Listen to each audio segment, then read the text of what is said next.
Community guideline strike. Ano nga ba ito? At kung ano ang meron dito sa community guideline strike. Alright, so yan ang pag-aaralan natin ngayon about strike. Okay, so let's cover first the basic, and I know there will be different part of it because we have a lot of kind of strike. But now, let's cover the basic about community guideline strike. Ano nga ba ito? Diyan lang kayo? At just sit and relax. Yan ang tatalakayin natin ngayon. What?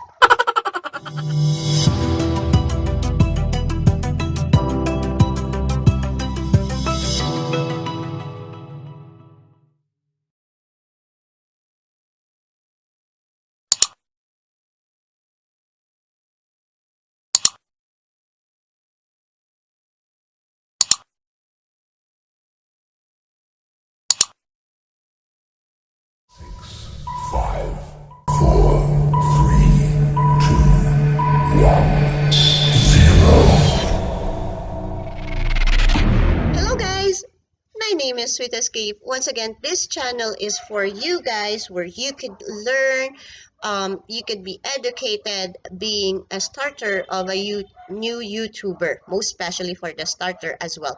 Pwede rin kasi yung mga iba na matagal na tayo sa YouTube pero hindi natin alam na, ay, ganito pala yun. Pero ngayon, pag-aaralan natin ito. Alright? Pero bago naman tayo mag-umpisa, alright, sa mga iba dyan na hindi pa nakapag-subscribe, beke naman. Alright, beke naman. Alright, just hit the red button there, and at the same time, if you want to get updated notification, like let's say kung may bago tayong upload, okay, you just need to click on the bell. Alright, there. At pag nagustuhan nyo naman tong video na to, pwede naman kayo mag-like. Ayun, oo. And just in case if you have some question, of course, you could also jot down your comments below. Alright, so guys, eto na nga, community strike. This is really very common questions that I usually get, and I usually hear it from other live stream. What is this community background strike? Okay, now let's take a look at the basic first, and then afterwards, we will be having another video on per strike. Okay, so what is a community background strike? So did you have any idea about it? So I guess ang iba sasabihin sa inyo, strike, syempre may na-violate ka, which is exactly correct. That you did violate something. So either legally, alright, or pwede rin kasing policy lang siya. Alright? So tingnan natin. Alright, community guidelines strike basic. So this content is about community guideline strike. If you're looking for information about copyright strikes, which are different than community guideline strike, so go to our copyright strike basic. But don't worry on that copyright basic mga kapatid kasi magkakaroon tayo ng separate video na yan. Okay? Alright. So, eto na nga. Community guideline strike are issued when our reviewers are notified of a policy violation of rules how to behave on YouTube. So, ito yung mga kung ano-ano mga ina-upload natin, mga ganyan. Yan yung mga behavior natin. Hindi, not really personally, but on how we really have, let's say, how we really put our video, the content of the video. Okay? Alright, so there. And, of course, sometimes content is removed for reasons other than community guidelines. Okay, so such as first-party privacy, complaint, or a court order. Matindi pag court order, mga kapatid. Matindi pag court order. So, yung court order kasi, ito yung, if you still remember Ryan's Toy Review, ganun yung nangyari kay FTC and COPPA. So, ganun na nangyari. Nagkaroon siya ng court order na kung saan si YouTube ay nagbayad ng malaki-laki. Oo, yun. That's why we really need to set our audience. Kaya kapag makikita nyo sa dashboard nyo, laging merong paalala yan. Mm-mm. Okay. In these cases, the uploader won't get a strike. Okay, there. Alright, so now, let's take a look at ano ba nangyayari? Ano bang nangyayari kapag nagkakaroon tayo ng strike? Okay, so this would be any of the following.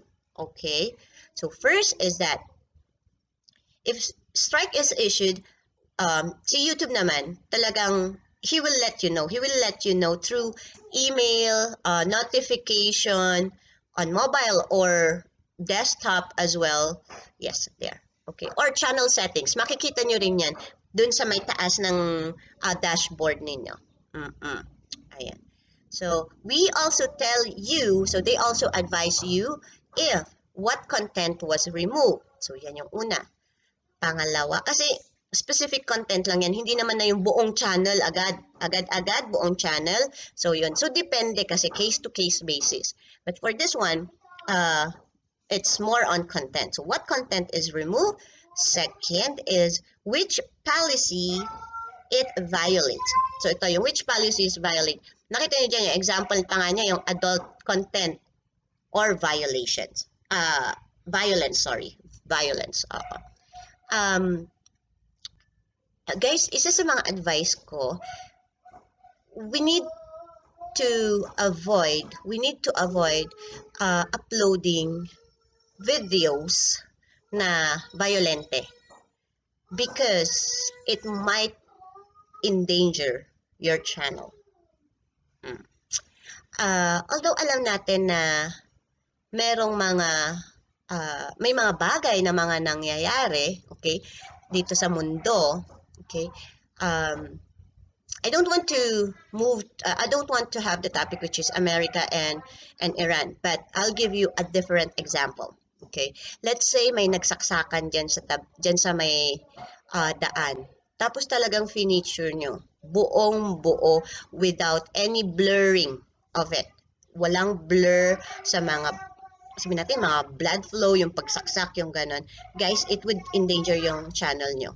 It's better na maghanap na lang kayo ng ibang content, or kung magaling kayo sa editing, pwede naman yun. Yung pwede yung takpan, yung talaga masiselan, mga violente, yung mga yan. Pwede naman.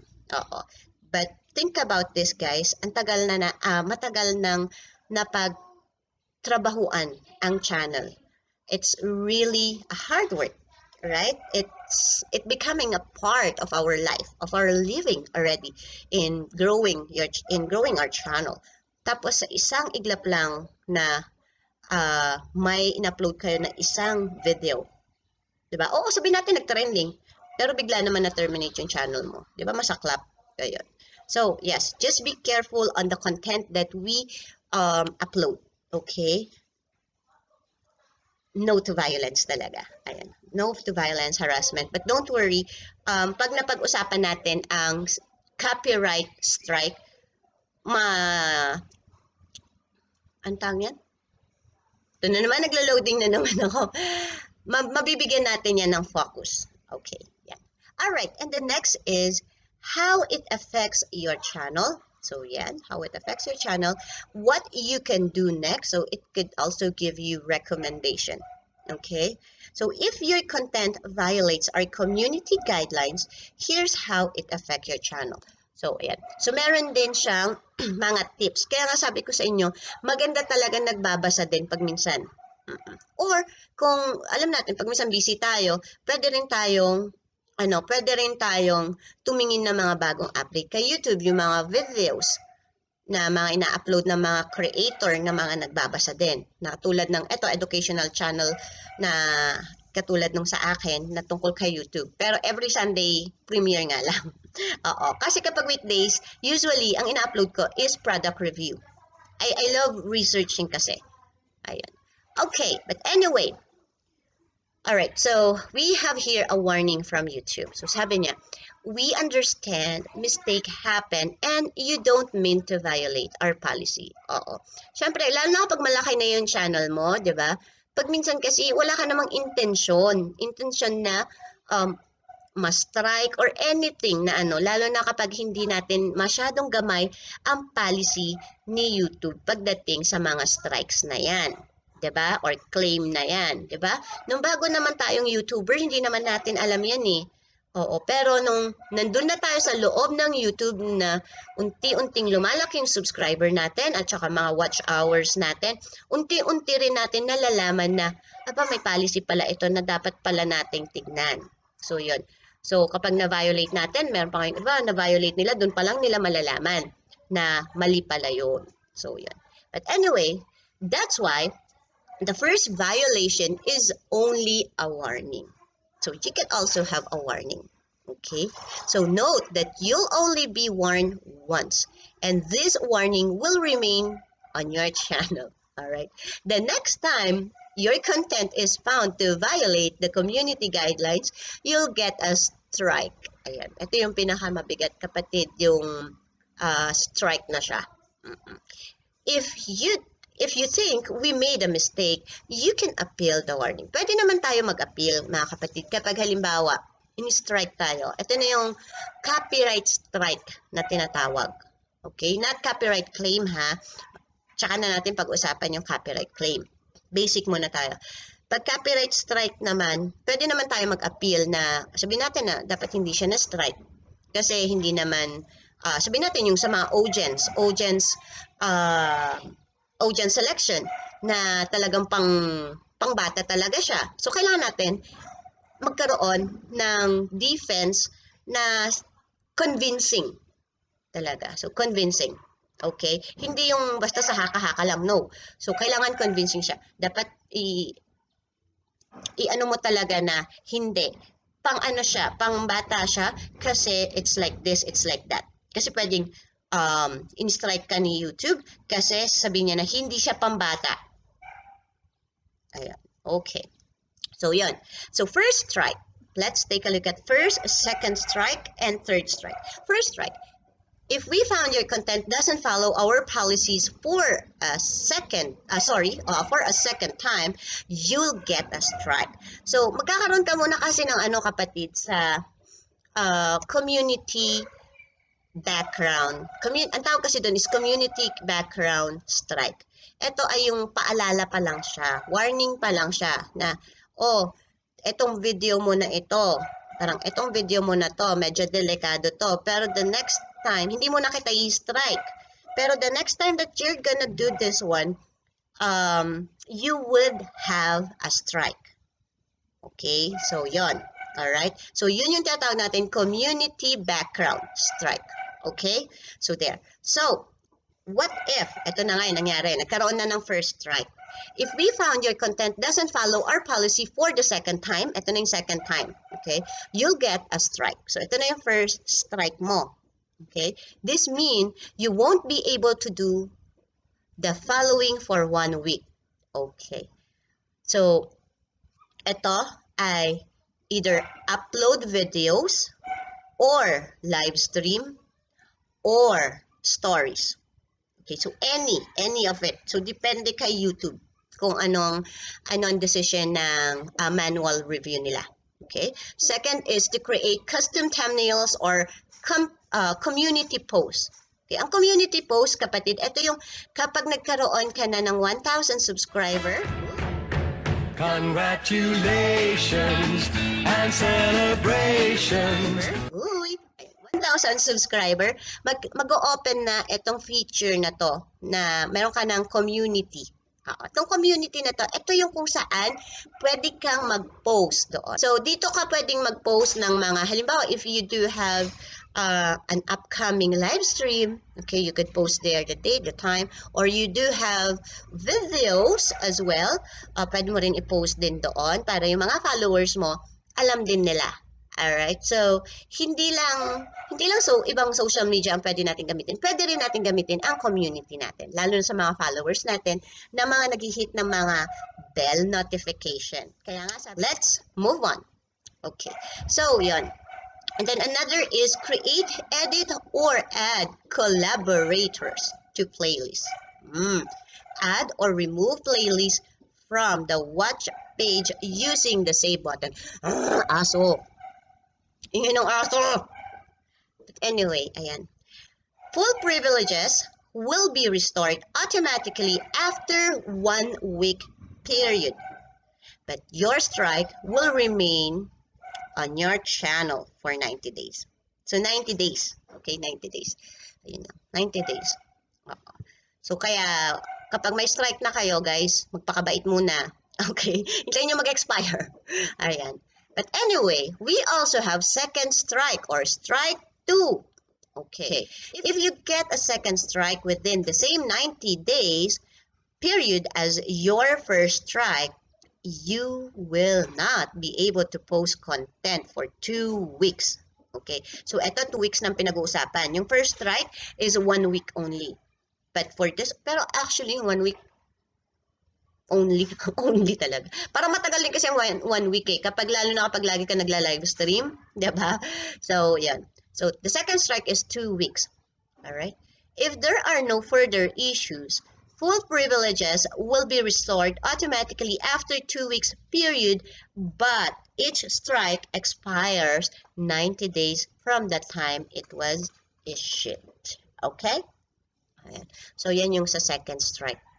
Alright. So, yan ay yung within 90 days, ha? Within 90 days. Nang right after ng first strike mo, hindi pa nag-expire, nagkaroon ka ulit. Ayan. So, what if nagkaroon tayo ng third strike? Ano naman mangyayari? Halimbawa, nagkamali ulit, ibang violation naman. Kaso, na-strike ka. Alright. Pangatlo na. So, ano na mangyayari? Okay. This is it. 3 strikes in the same 90-day period. Again, 3 strike. 3 strike in within 90 days period. Sa loob ng 90 days. Alright? Will result your channel being permanently removed from YouTube. Okay, yun. So, pwedeng matanggal yung channel mo kay YouTube. Actually, sabi niya nga dito, it's not can be removed eh. Ngayon kasi ang usapan na dito, ito based sa new update natin ng 2020. Okay, guys, the link of this is posted below. Okay, the description, you could check it as well. Alright, so there. Also note that each strike expires in 90 days from the time it's issued, and that deleting the content will not remove your strike. Kaya kapag nagka-strike, mga kapatid, huwag nyo nang i-delete. Huwag na kayo mag-effort mag-delete kasi nandyan pa rin yan. Oo, meron yung mga iba kasi, mga kapatid, nadi-delete nila. Oo. Tapos bumabalik rin lang. Oo, nandun pa rin. So, talagang 90 days talaga siya. Ayan. So, yan siya. Okay, so we're, again, permanently removed from YouTube. If it's already within 90 days na nagkasunod-sunod na strike. Okay. So, what to do if you get a strike? Ano naman ang nire-recommend ni YouTube na gagawin natin pag nagka-strike tayo? Alright, so first is that, sabi nga ni YouTube, we want to help you stay on YouTube. So, please, sabi na. Kasi kung tutuusin, hanggat maaari talaga, ayaw naman ni YouTube na tanggalin ng mga creators niya. Kasi, kumikita siya sa atin. Lalo na kapag monetize na ang channel. Oo. Sa mga ads, meron siyang cut din doon si YouTube. Oo. Kahit na konti lang yung kinikita mo sa mga ads, meron at meron pa rin cut yan. Yung, imagine, kung ilang creator ang nandito sa mundo, 'di ba? Yung mga cents yan, pag naipon, hindi ba umaabot yan ng millions a day? 'Di ba? Billions a day. So, ganon. So, hanggat maaari, gusto ni YouTube na ma-protect muna tayo, na meron tayong gawin. Okay. So, first is that, etong pinaka-importante. First is, learn about your community guidelines to make sure your content follow the policies. Ito na nga, community guidelines. Ito yung mga pinag-aaralan natin sa YouTuber Notebook. So guys, yung mga iba na na-missed or first time lang sa premiere or sa video na to, you could check my playlist sa YouTuber Notebook playlist. Nandun lahat yung mga topic na na-discuss natin. Most especially for updates as well. Ayun. So yan. And let's move on to number 2. If your channel got a strike and you think we've made a mistake, let us know. You can appeal this decision here. So, meron siyang click button actually. Ayan. So, ito na yung mag-a-appeal ka. Appeal or, ano bang appeal? I can peel it, ganyan. Hindi, charot. Peel na peel ko. Parang ganun. Hindi. Ang appeal is parang magdi-dispute ka. Na talagang sinasabi mo na, YouTube, mali po kayo. Mali po yung pagkaintindi po ninyo. Guys, in disputing something na kailangan natin i-dispute, again, make sure na ang ating dinidispute ay talagang dispute, ka-dispute naman. Oo, na talagang tayo ay nasa tama. Hindi yung dahil lang sa sinabi ni ganito, sinabi ni ganyan, sinabi ni ganito. No. Okay? Try to read first the policy, review your content, check again your content. So yun, and then try to analyze, to internalize. To internalize. Ayaw na lang kayo ng tala.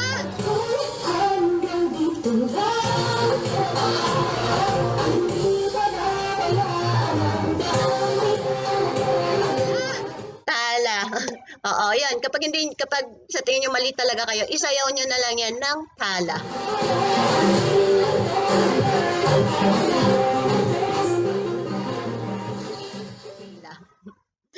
Ayun. Okay, well, anyway, so yan. Okay, dun kayo mag-dispute. Alright. So, YouTube also reserved the right to restrict a creator's ability to create content at its discretion. Discretion, ibig sabihin, naka-YouTube pa rin kung sa tingin niya tama kayo or sila ang tama. Alright. Pero usually naman, yung mga nababalitaan natin mga kapatid na nagkaroon ng strike, kasi hindi ko pa nasubukan mga kapatid, usually naman yung mga nagkakaroon ng mga strike, pag nagdi-dispute sila, na talagang alam nilang sila ang tama, napagbibigyan naman. Hindi naman sila very tight sa ganun. Oo. Pero kapag medyo strike na may halong violence na mga ganyan, violence, mga harassment, ayun lang. Oo, medyo hands off tayo dyan. Oo. Ayan, okay. So, yun nga. If your account has been, sabi niya, has been restricted from YouTube or from using any YouTube features, you're prohibited from using another channel to get around this restriction on your YouTube. This applies for as long as the restriction remain active on your account. Violation of this restriction is considered circumvention under our terms of service and may result in termination of your account. Ayan na nga kapatid. Yan ang sinasabi natin. So kaya as much as possible, ingatan, pag-isipan natin mga content natin. Think before you upload. Think before you post. Okay? Alright. So, on our next video, mga kapatid, of course, we're going to have the two types of strike. The copyright strike and the second one is copyright claim. Ano nga bang pinagkaiba ng dalawa? Okay, I'll just give you a background for copyright strike. Okay, ito ay, ang na-violate natin is something to do with licensing. Licensing of YouTube. The license itself. Okay, like COPA, harassment, violence. Ayan. So, something with licensing talaga siya. Ito yung mga matitindi na pwedeng court orders, mga ganon, sa FTC. Ayan, so strike to. Okay? And then the copyright claim, ito naman ay yung policy lang ni YouTube. Like using music na hindi atin, yung mga ganon. So, expand natin yan, yung dalawang yan, with a separate topic.